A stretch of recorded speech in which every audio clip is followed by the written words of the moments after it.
नमस्कार बच्चों। मैं आज आपकी पूरक पुस्तक कृतिका भाग 1 के पाठ माटी वाली का शेष भाग लेकर के उपस्थित हुई हूँ। बच्चों बच्चों जैसा कि मैंने आपको बताया है कि पाठ माटी वाली में टिहरी नामक स्थान पर एक बांध बन रहा है, जिसके कारण वहाँ के लोग बेघर हो गए हैं, अर्थात वहाँ के लोगों को विस्थापित होना पड़ रहा है। अर्थात विस्थापन की समस्या को लेकर के यह पाठ लिखा गया है। विस्थापन, जैसा कि मैंने बताया था कि विस्थापन एक ऐसी समस्या है बच्चों, जिसके कारण व्यक्ति पूरे पूरे परिवार के साथ उसे अपने पुश्तैनी घर, मकान, जमीन इत्यादि के साथ साथ अपनी जीविका, रोजगार के साधन को भी छोड़ करके अलग जा करके बसना पड़ता है, जहाँ पर दूसरी जगह पर उसे अपनी रोजी रोटी की समस्या सामने आने लगती है। यद्यपि सरकार पूरा प्रयास करती है कि इन विस्थापित लोगों को रहने के लिए जगह या घर दिया जाए, परंतु इनकी जीविका को चलाने के लिए कोई साधन उपलब्ध नहीं होता और इन्हें अनेक समस्याओं का सामना करना पड़ता है।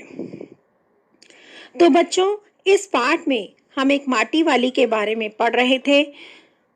माटी वाली माटा खान से मिट्टी खोदती है, उसे घर घर जा करके देती है और उसके बदले में उसे जो भी मिलता है खाने के लिए, वह उसे स्वयं भी खाती है और उसे अपने बूढ़े पति के लिए बचा कर भी घर ले जाती है। लेकिन जब टिहरी शहर को खाली कराया जाता है और वहाँ पर बांध बनाया जाता है, तो माटी वाली के सामने भी अपनी जीविका के लिए संकट उत्पन्न हो जाता है। पाठ को आगे बढ़ाते हैं बच्चों। घर पहुंचने से पहले रात घिरने लगती है। उसके पास अपना कोई खेत नहीं है, जमीन का एक टुकड़ा भी नहीं है। झोपड़ी जिसमें वह गुजारा करती है, गांव की एक ठाकुर की जमीन पर है। उसकी जमीन पर रहने की एवज में उस भले आदमी के घर पर भी माटी वाली को कई तरह के कामों के बेगार करनी होती है। यानी इस टिहरी शहर में कुछ समय से चर्चा थी कि सरकार को शहर को खाली कराना चाहती है और लोग शहर छोड़कर जाने की तैयारी में हैं। माटी वाले की समस्या है कि वह इस उम्र में शहर को छोड़कर कहाँ जाएगी। जो जमीन जायदाद के मालिक हैं, वे तो कहीं ना कहीं ठिकाने कर लेंगे, पर उसका क्या होगा, उसकी तरफ कोई देखने वाला नहीं है। आज वह एक गठरी में बदल गए। अपने बुढ़े को कोरी रोटियां नहीं देगी। माटी बेचने से हुई आमदनी से उससे एक पाव प्याज खरीद लिया। प्याज को कूट कर वह उन्हें जल्दी जल्दी तल लेगी।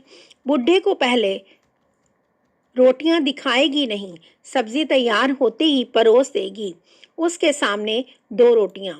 अब वह 2 रोटियां भी नहीं खा सकता, एक ही रोटी खाएगा, या हद से हद 1.5। अब उसे ज्यादा नहीं बचता। बाकी बची 1.5 रोटियों से माटी वाली अपना काम चला लेगी। एक रोटी तो उसके पेट में पहले ही जमा हो चुकी है।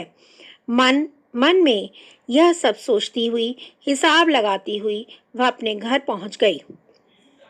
उसके बुढ़े को अब रोटी की कोई जरूरत नहीं रह गई थी।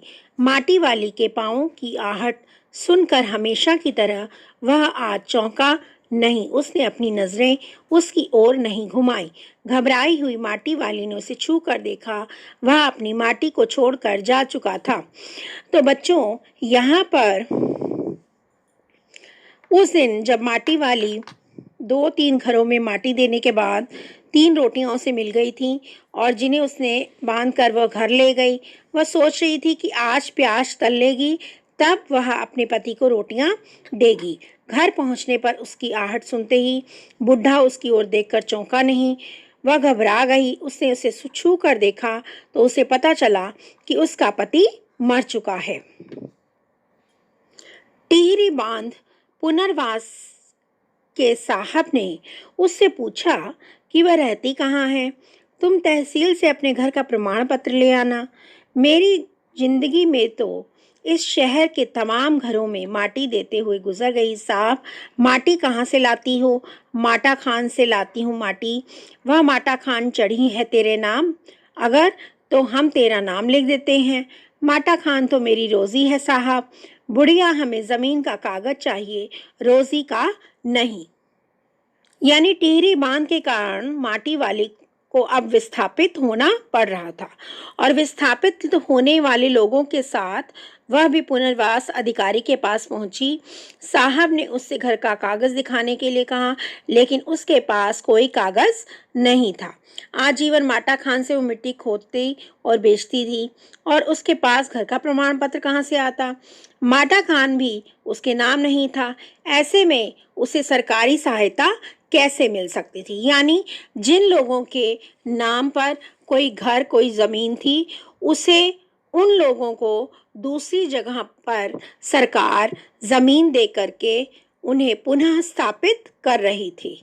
लेकिन माटी वाले के साथ क्या था? उसके पास अपनी कोई जमीन या उसके कागज नहीं थे।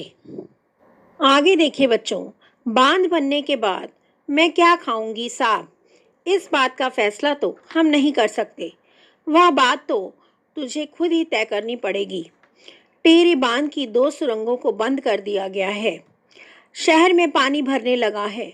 शहर में आपाधापी मची हुई है। शहरवासी अपने घरों को छोड़कर वहां से भागने लगे हैं।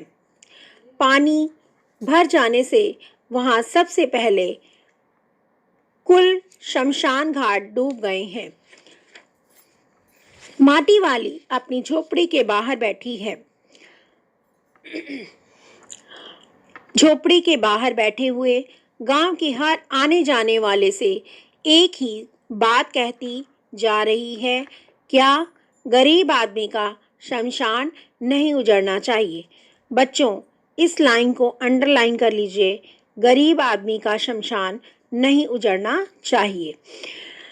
यानी जब टिहरी शहर में पानी भरने लगता है तो सबसे पहले जो निचली जगह पर जो शमशान घाट बने होते हैं वो डूबने लगते हैं। आपाधापी मचना, आपाधापी का अर्थ होता है बच्चों अफरा तफरी मच जाना। यानी हर काम जल्दी में करने का प्रयास करते हैं तो अफरा तफरी मच जाती है, आपाधापी मच जाती है। सभी लोग भागने लगते हैं इधर उधर अपना सामान लेकर। तो उस समय माटी वाली कहती है कि गरीब आदमी का शमशान नहीं उजड़ना चाहिए। यानी कि बच्चों, पूरे पाठ में विस्थापन की समस्या को बताया गया। यानी जो लोग विस्थापित होते हैं उनके दर्द को बड़ी गहराई से अनुभव किया है लेखक ने, और उसे यहाँ पर स्पष्ट करने का प्रयास किया है। माटी वाली के पास भी कोई ज़मीन जायदाद नहीं है, कोई कागज़ नहीं है जमीन के, ना कोई माटा खान के कागज़ हैं, तो उसे भी विस्थापित होना पड़ता है और उसके सामने अपने जीवन को चलाने की समस्या आ जाती है। इसी बीच उसके पति की भी मृत्यु हो जाती है और माटी वाली के सामने इस समय मुख्य समस्या विस्थापित होने की नहीं है, बल्कि क्या है, अपने पति का अंतिम संस्कार करने की है। क्यों?